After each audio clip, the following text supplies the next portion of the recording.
ಅಧ್ಯಾಯ 18, 19, 20, 21, 22, 23, 24 ಆರಂಭ. ಪಾರ್ವತಿಯ ತಪಸ್ಸು, ಒಂದು ಹುಲಿಯ ಮೇಲೆ ಆಕೆಯ ಕೃಪೆ, ಬ್ರಹ್ಮದೇವರು ಆಕೆಯ ಬಳಿಗೆ ಬರುವುದು, ದೇವಿಯೊಡನೆ ಅವರ ಮಾತುಕತೆ, ದೇವಿಯಿಂದ ಕಪ್ಪಾದ ತ್ವಚೆಯ ತ್ಯಾಗ ಮತ್ತು ಅದರಿಂದ ಕೃಷ್ಣಾವರ್ಣ ಕುಮಾರಿ ಕನ್ಯೆಯ ರೂಪದಲ್ಲಿ ಉತ್ಪನ್ನಳಾದ ಕೌಶಿಕೆಯ ಮೂಲಕ ಶುಂಭ ನಿಶುಂಭರ ವಧೆ.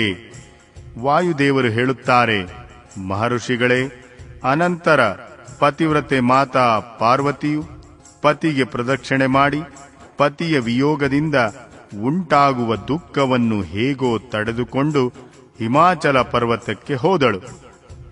ಹಿಂದೆ ಅವಳು ಸಖಿಯರೊಂದಿಗೆ ತಪಸ್ಸು ಮಾಡಿದ ಸ್ಥಳದ ಕುರಿತು ಅವಳಿಗೆ ಪ್ರೇಮವಿತ್ತು. ಆದ್ದರಿಂದ ಅದನ್ನೇ ಅವಳು ಆಯ್ದುಕೊಂಡಳು. ಬಳಿಕ ತಂದೆ ತಾಯಿಯರ ಮನೆಗೆ ಹೋಗಿ ಅವರನ್ನು ಕಂಡು ನಮಸ್ಕಾರ ಮಾಡಿ ಎಲ್ಲ ಸಮಾಚಾರವನ್ನು ತಿಳಿಸಿ ಅವಳು ಆಭೂಷಣಗಳನ್ನು ಕಳಚಿಟ್ಟು ತಪೋವನಕ್ಕೆ ಹೋಗಿ ಸ್ನಾನ ಮಾಡಿ ತಪಸ್ವಿನಿಯ ಪಾವನ ವೇಷವನ್ನು ತೊಟ್ಟು ಅತ್ಯಂತ ತೀವ್ರ ಹಾಗೂ ದುಷ್ಕರ ತಪಸ್ಸು ಮಾಡುವ ಸಂಕಲ್ಪ ಮಾಡಿದಳು. ಆಕೆಯು ಮನಸ್ಸಿನಲ್ಲೇ ಸದಾ ಪತಿಯ ಚರಣಾರವಿಂದಗಳನ್ನು ಚಿಂತಿಸುತ್ತಾ ಕ್ಷಣಿಕ ಲಿಂಗದಲ್ಲಿ ಅವನನ್ನೇ ಧ್ಯಾನಿಸುತ್ತಾ ಪೂಜೆಯ ಬಾಹ್ಯ ವಿಧಿಯಿಂದ ಕಾಡಿನ ಹೂವು, ಹಣ್ಣು ಮೊದಲಾದ ಉಪಕರಣಗಳಿಂದ 3 ಹೊತ್ತು ಅವನನ್ನು ಪೂಜಿಸುತ್ತಿದ್ದಳು. ಭಗವಾನ್ ಶಂಕರನೇ ಬ್ರಹ್ಮನ ರೂಪವನ್ನು ಧರಿಸಿ ನನ್ನ ತಪಸ್ಸಿನ ಫಲವನ್ನು ನನಗೆ ಕೊಡುವನು ಎಂಬ ದೃಢ ವಿಶ್ವಾಸವನ್ನರಿಸಿ ಅವಳು ಪ್ರತಿದಿನವೂ ತಪಸ್ಸಿನಲ್ಲಿ ತೊಡಗಿದಳು. ಹೀಗೆ ತಪಸ್ಸು ಮಾಡುತ್ತಾ ಬಹಳ ಸಮಯ ಕಳೆದಾಗ ಒಂದು ದಿನ ಆಕೆಯ ಬಳಿಯಲ್ಲಿ ದೊಡ್ಡ ವ್ಯಾಘ್ರವೊಂದು ಗೋಚರಿಸಿತು. ಅದು ದುಷ್ಟಾಭಾವದಿಂದ ಅಲ್ಲಿಗೆ ಬಂದಿತ್ತು. ಪಾರ್ವತಿಯ ಹತ್ತಿರ ಬರುತ್ತಲೇ ಆ ದುರಾತ್ಮನ ಶರೀರವು ಜಡದಂತಾಯಿತು. ಅದು ಆಕೆಯ ಬಳಿಯಲ್ಲಿ ಬಿಡಿಸಿದ ಚಿತ್ರದಂತೆ ಕಂಡುಬರುತ್ತಿತ್ತು. ದುಷ್ಟಾಭಾವದಿಂದ ಸಮೀಪಕ್ಕೆ ಬಂದ ಆ ವ್ಯಾಘ್ರವನ್ನು ನೋಡಿಯೂ ಪಾರ್ವತಿ ದೇವಿಯು ಸಾಧಾರಣ ನಾರಿಯರಂತೆ ಸ್ವಭಾವದಿಂದ ವಿಚಲಿತಲಾಗಲಿಲ್ಲ. ಆ ಹುಲಿಯ ಶರೀರವೆಲ್ಲ ಸೆಟೆದುಕೊಂಡಿತ್ತು.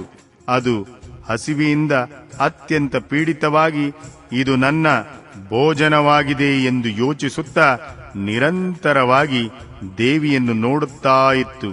ದೇವಿ ಎದುರಿಗೆ ನಿಂತು ಅದು ಆಕೆಯ ಉಪಾಸನೆ ಮಾಡುತ್ತಿರುವಂತಿತ್ತು. ಇತ್ತ ದೇವಿಯ ಮನಸ್ಸಿನಲ್ಲಿ ಸದಾ ಈ ವ್ಯಾಘ್ರವು ನನ್ನ ಉಪಾಸಕವಾಗಿದೆ, ದುಷ್ಟ ಜಂತುಗಳಿಂದ ನನ್ನನ್ನು ರಕ್ಷಿಸುವುದಾಗಿದೆ ಎಂಬ ಭಾವ ಉಂಟಾಗುತ್ತಿತ್ತು. ಇದನ್ನು ಯೋಚಿಸಿ ಆಕೆಯು ಅದರ ಮೇಲೆ ಕೃಪೆ ಮಾಡತೊಡಗಿದಳು. ಆಕೆಯ ಕೃಪೆಯಿಂದಲೇ ಅದರ 3 ರೀತಿಯ ಮಲಗಳು ತಕ್ಷಣ ನಾಶವಾದವು. ಅದರಿಂದ ಆ ಹುಲಿಗೆ ಆಗಲೇ ದೇವಿಯ ಸ್ವರೂಪದ ಬೋಧ ಉಂಟಾಯಿತು.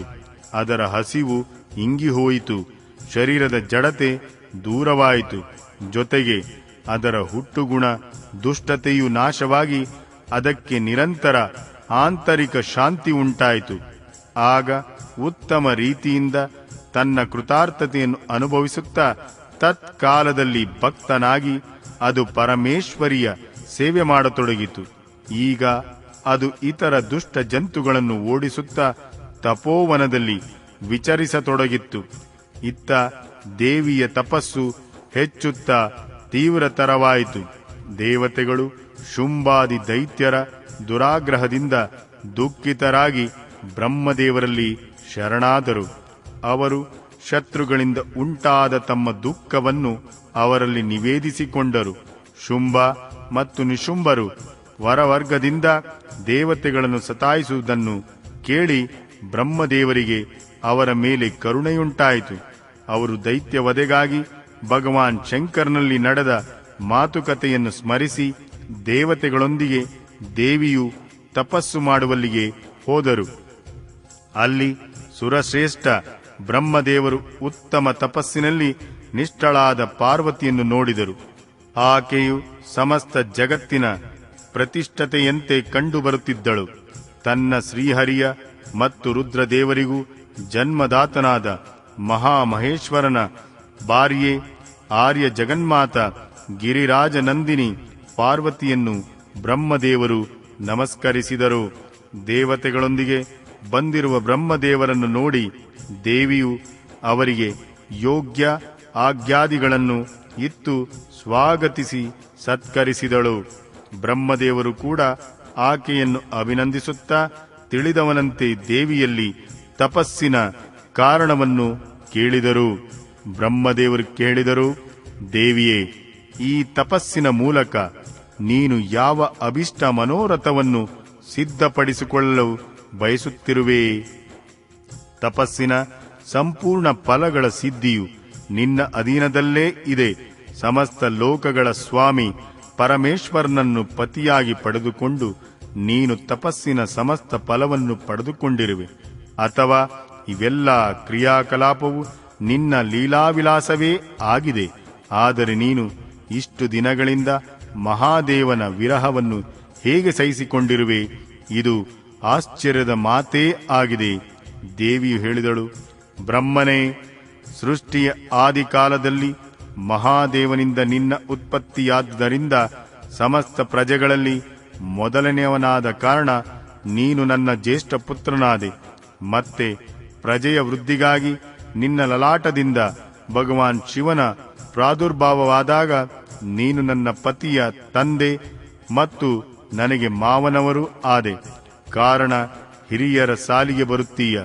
ನನ್ನ ತಂದೆ ಗಿರಿರಾಜ ಹಿಮಾಲನು ನಿನಗೆ ಪುತ್ರನಾದ್ದರಿಂದ ನನಗೆ ನೀನು ಪಿತಾಮಹನಾಗಿರುವೆ. ಲೋಕಪಿತಾಮಹನೇ, ಈ ರೀತಿ ನೀನು ಲೋಕಯಾತ್ರೆಯ ವಿಧಾತನಾಗಿರುವೆ. ಅಂತಃಪುರದಲ್ಲಿ ಪತಿಯೊಡನೆ ನಡೆದ ಘಟನೆಯನ್ನು ನಾನು ನಿನ್ನ ಮುಂದೆ ಹೇಳಬಲ್ಲೆನೆ. ಆದ್ದರಿಂದ ಹೆಚ್ಚು ಹೇಳುವುದರಿಂದ ಏನು ಲಾಭ?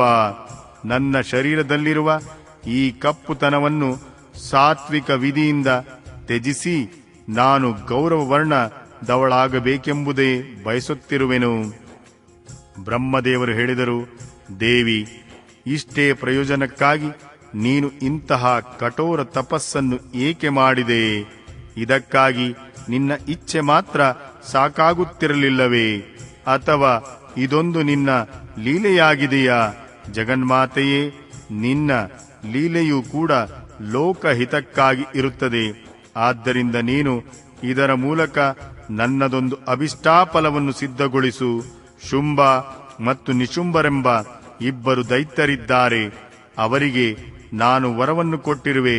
ಇದರಿಂದ ಅವರ ಗರ್ವವು ಬಹಳ ಹೆಚ್ಚಿದೆ ಹಾಗೂ ಅವರು ದೇವತೆಗಳನ್ನು ಸತಾಯಿಸುತ್ತಿದ್ದಾರೆ. ಅವರಿಬ್ಬರು ನಿನ್ನ ಕೈಯಿಂದಲೇ ಕೊಲ್ಲಲ್ಪಡುವ ವರವನ್ನು ಪಡೆದಿರುವರು. ಆದ್ದರಿಂದ ಈಗ ವಿಳಂಬ ಮಾಡುವುದರಿಂದ ಯಾವ ಲಾಭವೂ ಇಲ್ಲ. ನೀನು ಕ್ಷಣಕಾಲ ಸುಸ್ಥಿರಳಾಗಿರು. ನಿನ್ನಿಂದ ರಚಿಸಲ್ಪಟ್ಟ ಅಥವಾ ಬಿಡಲ್ಪಡುವ ಶಕ್ತಿಯು ಅವರಿಬ್ಬರಿಗೂ ಮೃತ್ಯುವಾಗುವಳು. ಬ್ರಹ್ಮದೇವರು ಈ ಪ್ರಕಾರ ಪ್ರಾರ್ಥಿಸಿದಾಗ ಗಿರಿರಾಜಕುಮಾರಿ ಪಾರ್ವತೀ ದೇವಿಯು ತಕ್ಷಣ ತನ್ನ ಕಪ್ಪಾದ ತ್ವಚೆಯ ಆವರಣವನ್ನು ಕಳಚಿ ಗೌರವರ್ಣವಳಾದಳು. ತ್ವಚಕೋಶ ರೂಪದಿಂದ ತ್ಯಜಿಸಿದ ಆಕೆಯ ಶಕ್ತಿಯ ಹೆಸರು ಕೌಶಿಕಿ ಎಂದಾಯಿತು. ಅವಳು ಕಪ್ಪಾದ ಮೇಘದಂತೆ ಕಾಂತಿಯುಳ್ಳ ಕೃಷ್ಣವರ್ಣೆ ಕನ್ಯೆಯಾದಳು. ದೇವಿಯ ಆ ಮಾಯಾಮಯ ಶಕ್ತಿಯೇ ಯೋಗನಿದ್ರಾ ಮತ್ತು ವೈಷ್ಣವಿ ಎಂದು ಕರೆಯಲ್ಪಟ್ಟಳು. ಅವಳಿಗೆ ದೊಡ್ಡ ದೊಡ್ಡ 8 ಭುಜಗಳಿದ್ದವು. ಆ ಕೈಗಳಲ್ಲಿ ಶಂಖ, ಚಕ್ರ, ತ್ರಿಶೂಲವೇ ಮೊದಲಾದ ಆಯುಧಗಳನ್ನು ಧರಿಸಿದ್ದಳು. ಆ ದೇವಿಗೆ ಸೌಮ್ಯ, ಘೋರ, ಮಿಶ್ರ ಎಂಬ 3 ರೂಪಗಳಿವೆ. ಅವಳು 3 ನೇತ್ರಗಳಿಂದ ಕೂಡಿದ್ದು ಮಸ್ತಕದಲ್ಲಿ ಅರ್ಧಚಂದ್ರ ಮುಕುಟವನ್ನು ಧರಿಸಿದ್ದಳು. ಅವಳಿಗೆ ಪುರುಷರ ಸ್ಪರ್ಶ ಹಾಗೂ ರತಿಯ ಯೋಗ ಪ್ರಾಪ್ತವಾಗಿರಲಿಲ್ಲ. ಆಕೆಯು ಅತ್ಯಂತ ಸುಂದರಿಯಾಗಿದ್ದಳು. ದೇವಿಯು ತನ್ನ ಈ ಸನಾತನ ಶಕ್ತಿಯನ್ನು ಬ್ರಹ್ಮದೇವರ ಕೈಗೆ ಒಪ್ಪಿಸಿದಳು. ಆಕೆಯ ಶ್ರೇಷ್ಠ ಶುಂಭ ಮತ್ತು ನಿಶುಂಭರ ವಧೆ ಮಾಡುವಳಾದಳು. ಆಗ ಸಂತೋಷಗೊಂಡ ಬ್ರಹ್ಮದೇವರು ಆ ಪರಾಶಕ್ತಿಗೆ ವಾಹನವಾಗಿ ಜೊತೆಗೆ ಬಂದಿರುವ ಒಂದು ಪ್ರಬಲ ಸಿಂಹವನ್ನು ಒದಗಿಸಿದರು.